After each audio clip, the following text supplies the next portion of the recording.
एक गांव में एक अपरिचित फकीर का आगमन हुआ था।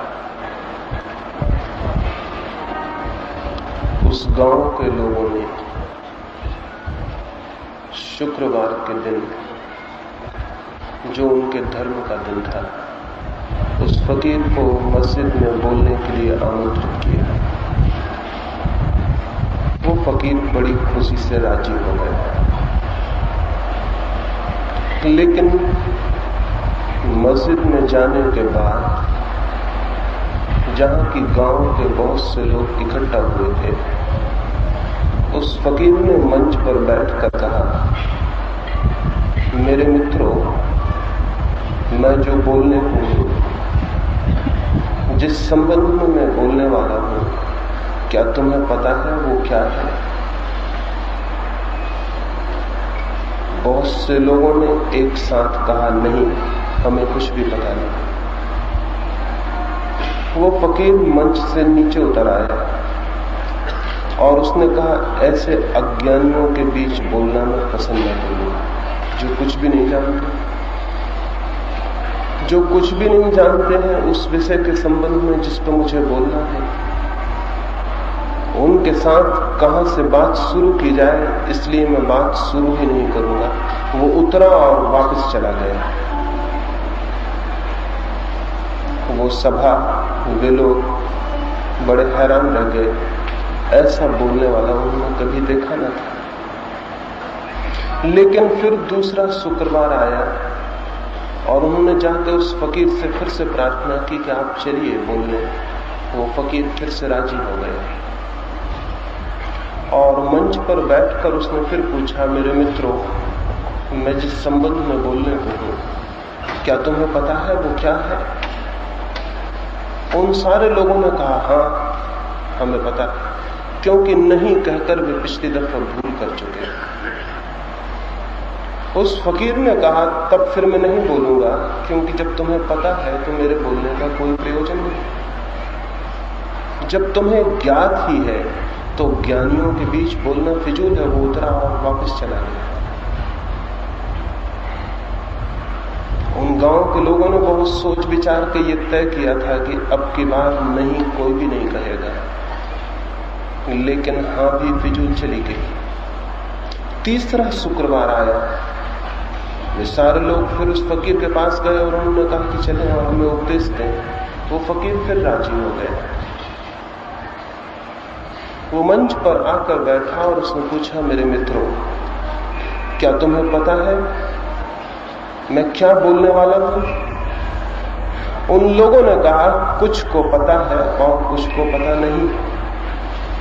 उस फकीर ने कहा, तब जिनको पता है वे उनको बता दें, जिनको पता नहीं है मेरा क्या काम है? वो उतरा और वापस चला। चौथे शुक्रवार को उस गांव के लोगों ने हिम्मत नहीं की कि उस फकीर को फिर से आमंत्रण दें, क्योंकि उनके पास चौथा कोई उत्तर ही न था।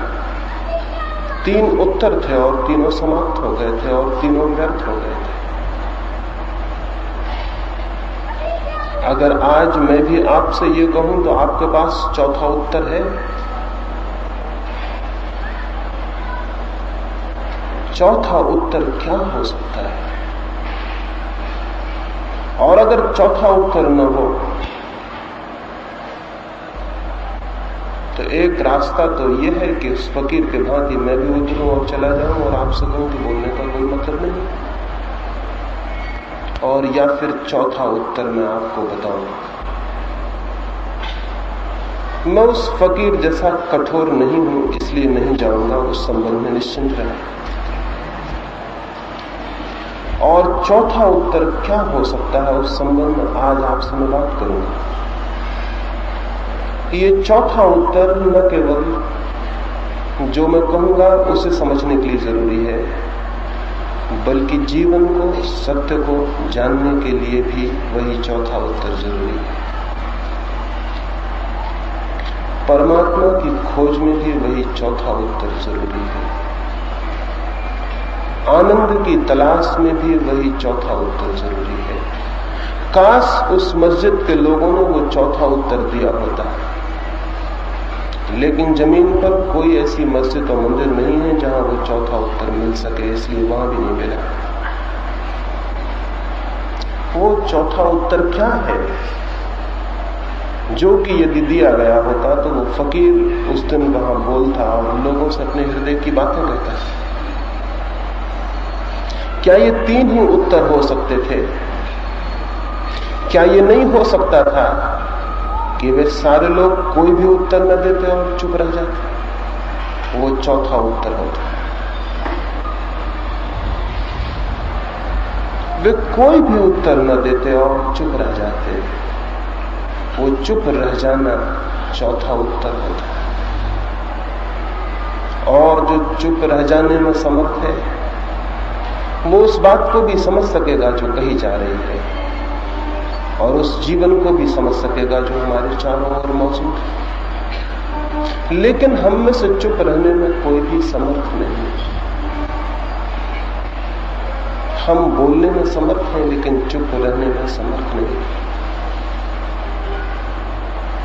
हम शब्दों के साथ खेलने में समर्थ हैं लेकिन मौन रह जाने में, और इसलिए शायद हम जीवन को गंवा देते हैं। जो जीवन हमारे चारों तरफ मौजूद है, चाहे उसे कोई परमात्मा कहे, और जो जीवन हमारे भीतर मौजूद है, चाहे कोई उसे आत्मा कहे, हम उस जीवन को जानने से वंचित रह जाते हैं क्योंकि हम चुप होने में समर्थ नहीं। जानने के लिए चाहिए साइलेंट माइंड, जानने के लिए चाहिए मौन, जानने के लिए चाहिए एक ऐसा मन जो बिल्कुल चुप हो सके। लेकिन हम बोलते हैं, जागते हैं तब भी और सोते हैं तब भी, किसी से बात करते हैं तब भी और नहीं बात करते हैं तब भी हमारे भीतर बोलना चल रहा है। ये जो चैटरिंग है, ये जो निरंतर बोलना है, ये जो निरंतर शब्द ही शब्द है,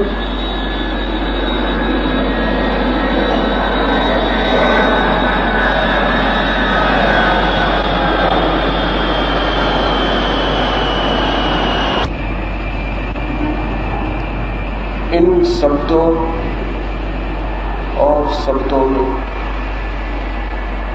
हमारा मन उस सामर्थ्य को खो देता है, उस शक्ति को खो देता है,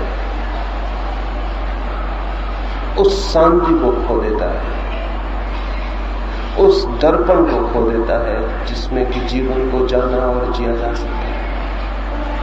लेकिन शायद हमें इसका कोई स्मरण भी नहीं। क्या कभी हमें ये ख्याल आया कि जैसे समुद्र लहरों से भरा हो, तूफान में हो, झील लहरों से भरी हो, आंधी आ गई हो, तो उस झील में फिर चांद दिखाई पड़ना बंद हो जाता है? क्या हमारे मन भी निरंतर आंधियों से भरे हुए नहीं? क्या निरंतर उनमें भी शब्दों की हवाएं और शब्दों के तूफान नहीं उठा करते?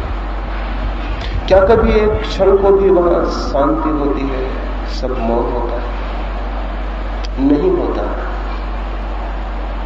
और इसके कारण कुछ बात घटित हो जाती है जो हमारे और जीवन के बीच एक दीवार बन जाती है और हम जीवन को नहीं जान पाते।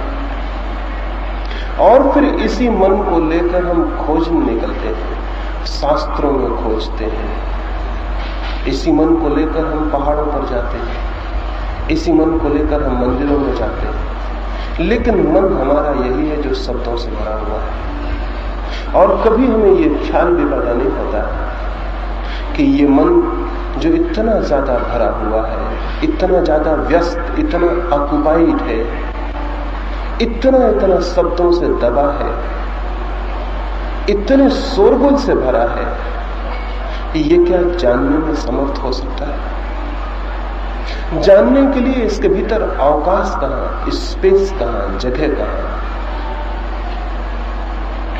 स्थान कहां जहां कोई नया सत्य प्रवेश कर सके, कोई नई बात सुनी जा सके, कोई नया तथ्य देखा जा सके।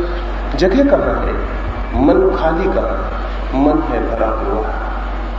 उस फकीर ने यही उन लोगों से पूछा था, और उनमें से एक भी व्यक्ति इस बात की गवाही न दे सका कि वो चुप होने में समर्थ है, मौन रह जाने में समर्थ है।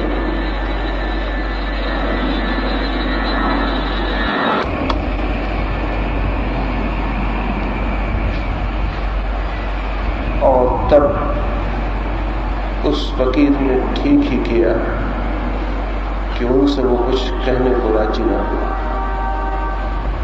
उसका कहा हुआ व्यर्थ होता है, वहां सुनने वाला कोई मौजूद ही नहीं था। आप यहां मौजूद हैं, लेकिन केवल वही सुन पाएगा जो चुप होगा, मौन होगा। और जो अपने भीतर बोल रहा है वो कैसे सुन सकेगा? और जो अपने भीतर बातें कर रहा है उसके भीतर कोई दूसरे शब्द कैसे पहुंच पाएंगे? इस साइलेंस एक शांति चौथा उत्तर है, वो कैसे हमारे भीतर पैदा हो सकता है, उसकी मैं आज आपसे बात करूंगा। इसके पहले कि मैं इस संबंध में कुछ कहूं कि हमारे भीतर मौन कैसे पैदा हो सकता है, जो कि सत्य को जानने का द्वार है और मार्ग है, ये जान लेना जरूरी होगा कि हमारे भीतर इतने शब्द कैसे इकट्ठे हो गए। शायद इस बात को जानने से ही कितने शब्द हमारे भीतर कैसे इकट्ठे हो गए हम उन्हें निकालने में भी समर्थ हो जाएं। पहली बात,